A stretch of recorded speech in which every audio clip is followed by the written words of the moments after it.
Thank you. Hello. All right. Hey, how are you guys? Yeah, fine. So where are you guys coming from today? Webb. And what's the purpose of your trip? Ice cross. And this is like a team or something? Yeah.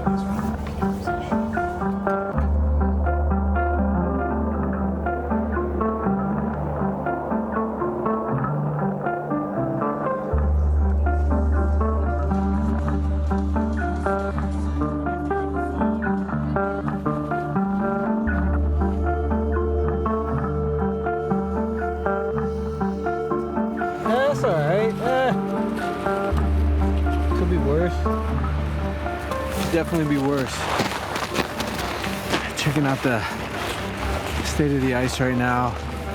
We've had below freezing temperatures for the last couple of days at night, but during the day, it's been above melting point. You guys are crazy. Are you guys all the athletes? I'm super familiar with this trail, but it's so fun, huh? I imagine this would be perfect for what you guys are doing. It's gonna be fast, that's for sure. Guys, be safe. Have fun. And that was the last we ever saw of Jim Bob. The weather here at Lost Valley has been a battle. It is very, very tough to have an ice cross race when the average daily temp isn't below freezing.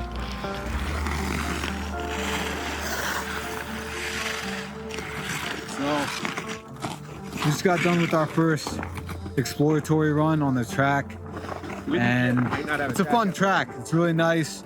You know, this is the first time skates have been on it, and it's a little risky though right now because of the warm temperature. Trying to find the balance between pushing our limits and also being mindful of the status of the ice.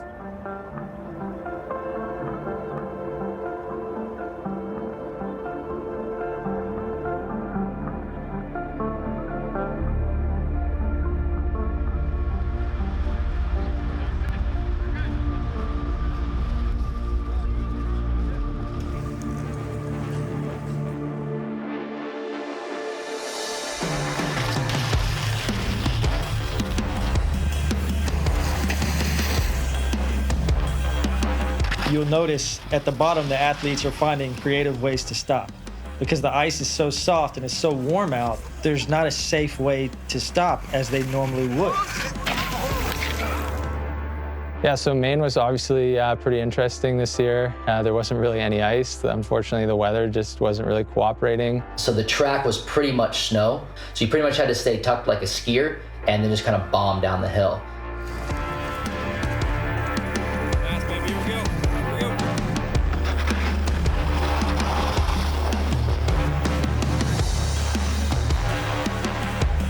Brittan comes down, nice run, finished in the top 10. Jack, same thing, comes down, top 10 finish, and neither one of them really thinking about injury. It's all about the ice in front of them.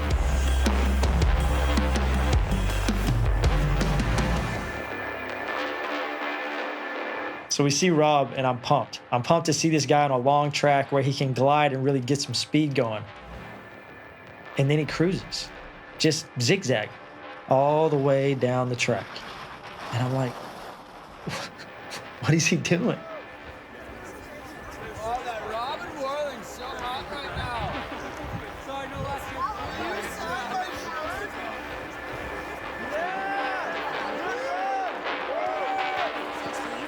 year. So I decided to really take it easy on time trials and pretty much ended up walking down the track. I think I was like second last after qualifications. Because of that, Rob has now set himself up to have the worst gate selection throughout the entire event. Is he good enough for that not to matter?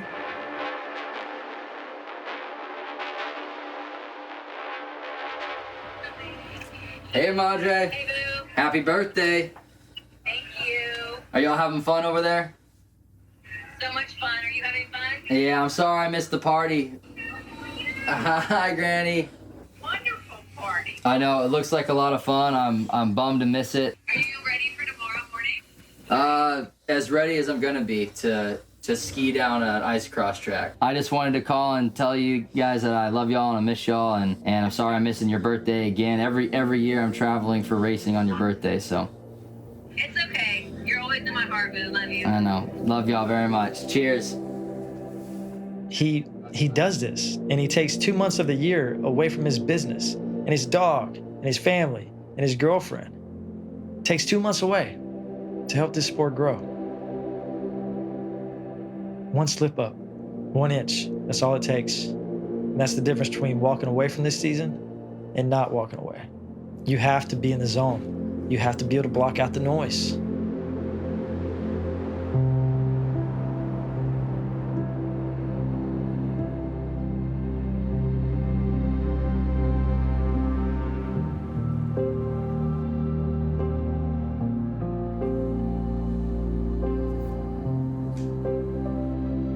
Jack is a rarity. He stayed healthy in the sport for a very long time. He just has an ability to visualize things where other people don't. My mindset, I'm always just trying to live in the present moment. You know, that's when I'm happiest. I'm not, worrying about the future or, thinking about the past or what the way things could have been, Ice cross came into my life at a time when I really needed it. It was a time when I was really struggling. After I graduated college and I wasn't playing hockey anymore, and hockey had been such a central part of my life from when I was 2 years old. I was really lost. It was almost like I didn't know who I was.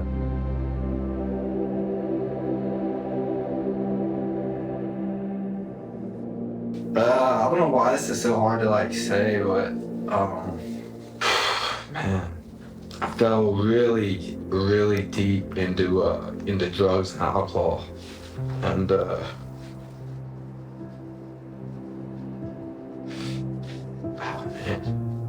it was really consuming me.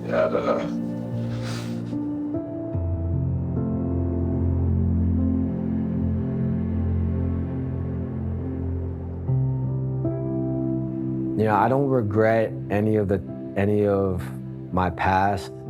A lot of those were good times, and the rest was lessons learned. But I just feel like this is good for this point in my life, and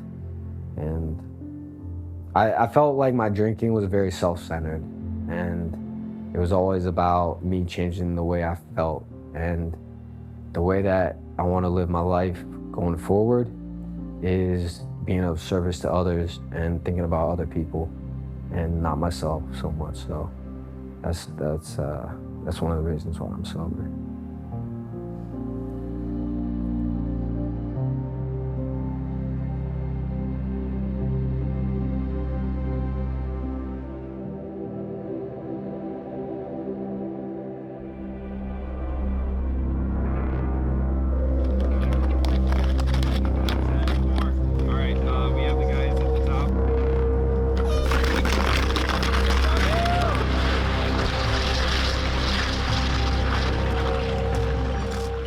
Brittan and Jack, great friends on the tour, have known each other for a very long time, and they actually usually travel together throughout the season.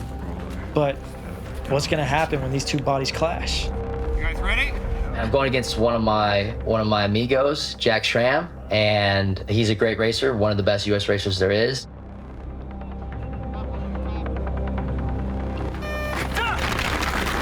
Here we have a competitive round of 32 with good friends Brittan Morris and Jack Schram in the mix, as well as Rob's younger brother, Andrew Worling, in the outside lane. Nothing new here. Good start for Brittan and Jack Schram. Jack closing a bit of the distance now and is right there on top of Brittan Morris. Andrew carrying a lot of speed on the inside, but can't quite get by Morris, and now Jack makes contact with Brittan as they approach the hip. Oh, and that contact almost causes Brittan to go down, and Andrew Worling passes right between them to take the lead.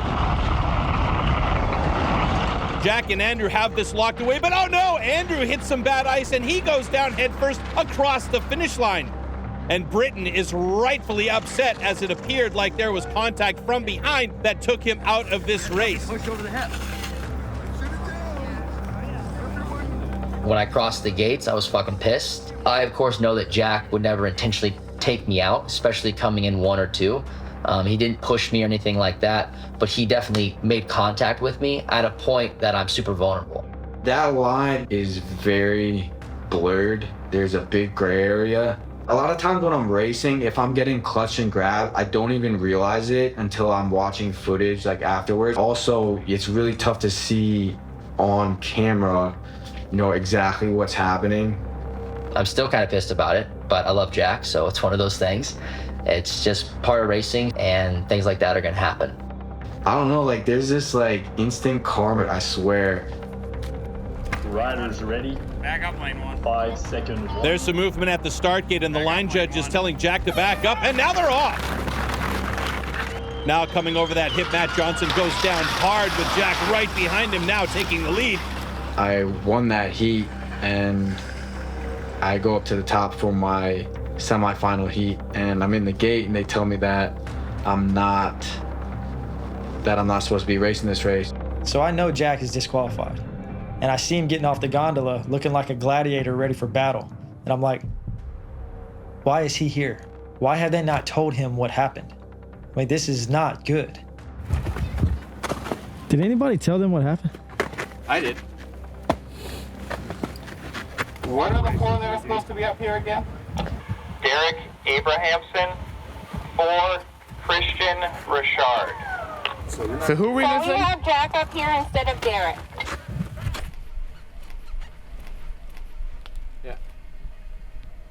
Who do we have? Johnson? We have Jack Schram. instead of Derek. Dude, because he jumped the gate. Derek should be up there. Are you fucking kidding me? I told you twice to back up, man. Why didn't you jump the gate? Guy told me you're not allowed to be in front of the 2x4 after the 5-second warning. I scooted back. No, you didn't. You did it twice, so I heard you say it right next to me.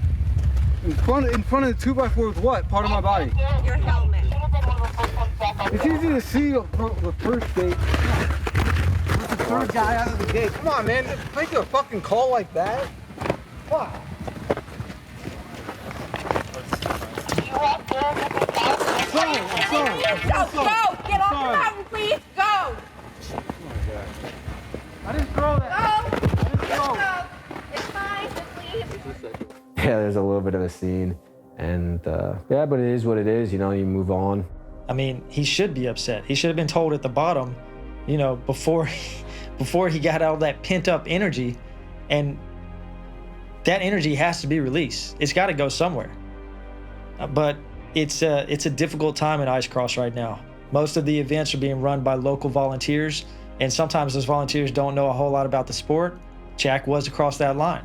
It is what it is. You got to take the punches and move on to the next one. Meanwhile, we have Ozzy Crasser just cruising along, having the best race of his season. My name's Luke Webb. I've been doing ice cross for 33 years. No, sorry.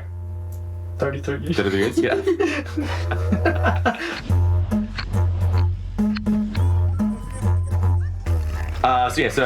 My name's Luke Webb. I'm 33 years old and I've been doing ice cross for 6 years. Correct me if I'm wrong, but Australia does not have a lot of snow.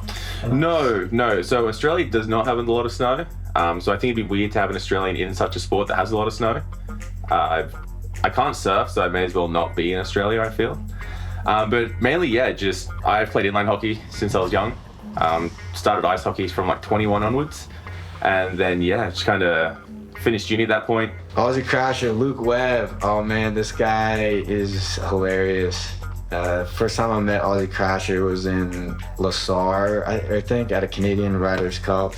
And he's just in the locker room drinking beers, and this dude's so far from home. He's the furthest from home. His results may not, be the best every race, but this guy just you gotta respect the guy that just takes hits and just keep coming back for more. So, and dude, he's got such a great attitude, always smiling, joking around. One of my favorite racers for sure. He is an absolute character and always brings the fun. But he would come in last place with a smile on his face, and then he'd go to the bars with you and drink you under the table. It's just been really cool to see his progression and how dedicated he was to getting better. And I know how much he loves ice cross.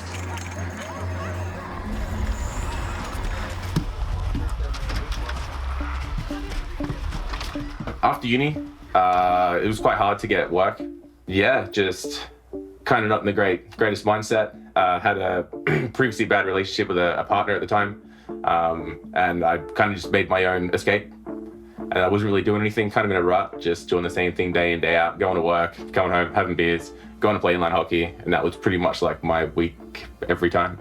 Yeah, went to Canada for a month, did 4 races in 4 weeks. It was my first time experiencing real winter.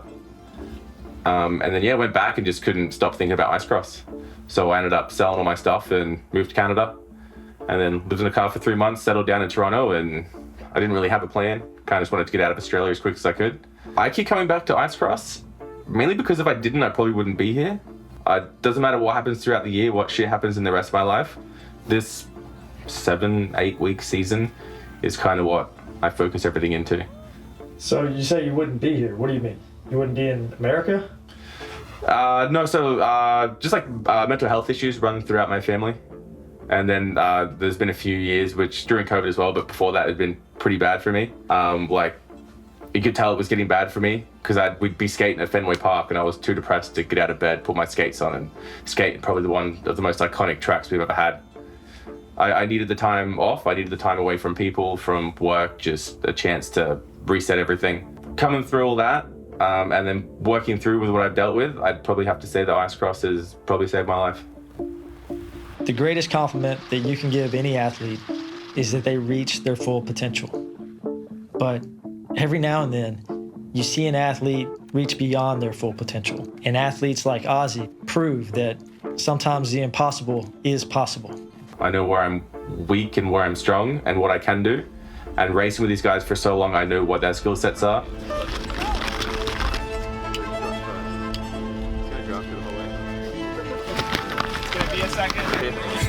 Skate fast, don't fall. Skate fast, don't fall. Yeah. Skate fast, don't fall. Don't fall. Oh.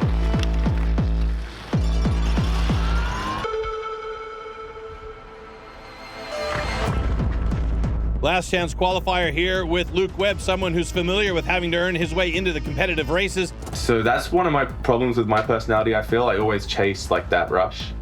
I don't think people understand like how much you put onto that track in that 45 seconds. It's just the actual, just the adrenaline release. As expected, Worling finishes light years ahead of everyone else, but Webb comes in second with relative ease.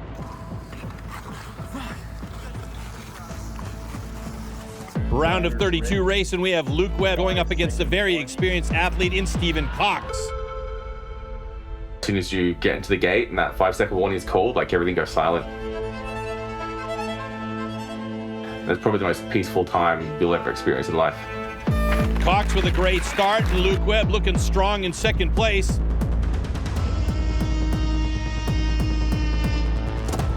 As they go over the rollers here, Webb seems to be closing that gap against Cox. Over the hip now, and Webb is right there, positioning himself to take a pass on this downhill to the finish. Cox looks back as the big body of Luke Webb is propelling him down this track. He had a couple of extra cheeseburgers for lunch and is paying off. Round of 32, I actually ended up beating one of the faster guys. So I came first in that heat, which was a first for me. So I actually ended up made it to the round of 16, which was huge because I didn't expect that at all. Coming into the round of 16, I was in second place, looking at a round of 8, which would have been unreal, my first top 10 finish ever. And Webb looking great again, finds himself in second, coming over the hip, and oh no, he overcooks it and blows through the netting. Racing happens, and I got tangled up with one of the guys on the hips, and we both went down. Ended up getting caught in the net and needed some spectators to help me get out, so it was a bit disappointing because I felt like I had a really good shot in that track, but still my best finish of the season so far, so I can't complain.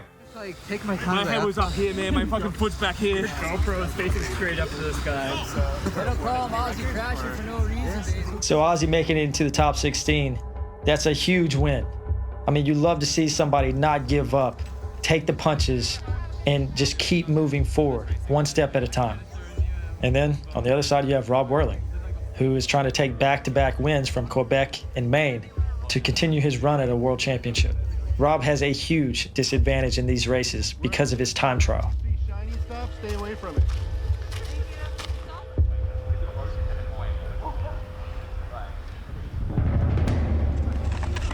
Have a good race, guys.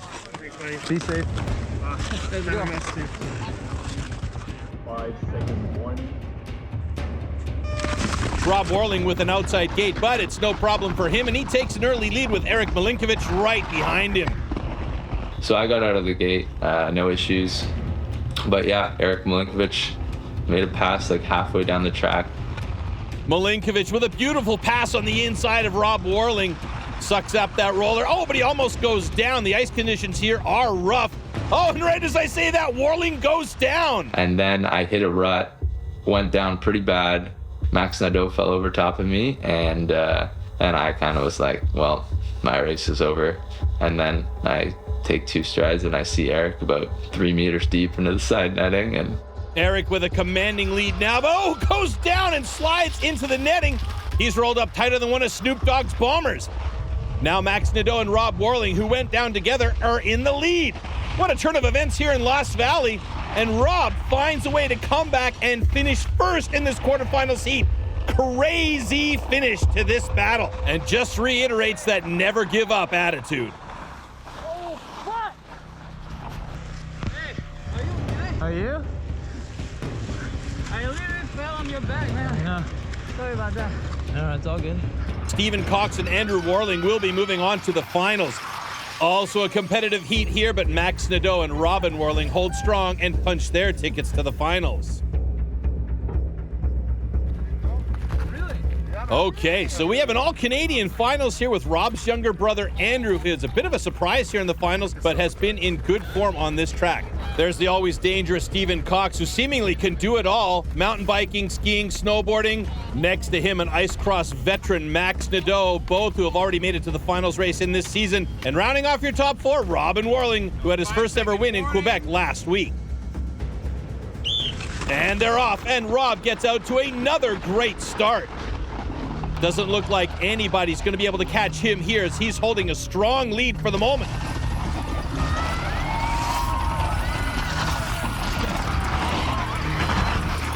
Andrew Worling trying to fight off Max Nadeau to the podium with his brother, but Max makes the pass, and Robin Worling wins for the second time in 2 weeks.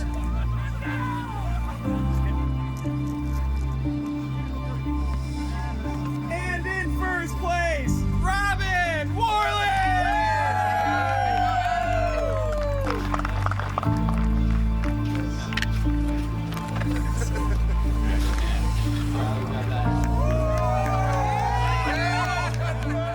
So the North American trek of the 2023 ice cross season has had a lot of action. I mean, Brittan being able to overcome injury in Mont de Lac to finish second. And then you have the weather in Quebec. It really kicked all of our asses, except for Rob. And then Maine, the stories of the season really culminated to a peak. Now we head to Europe to see if the athletes can continue to pursue their goals for the season. All right, boys. To Finland we go.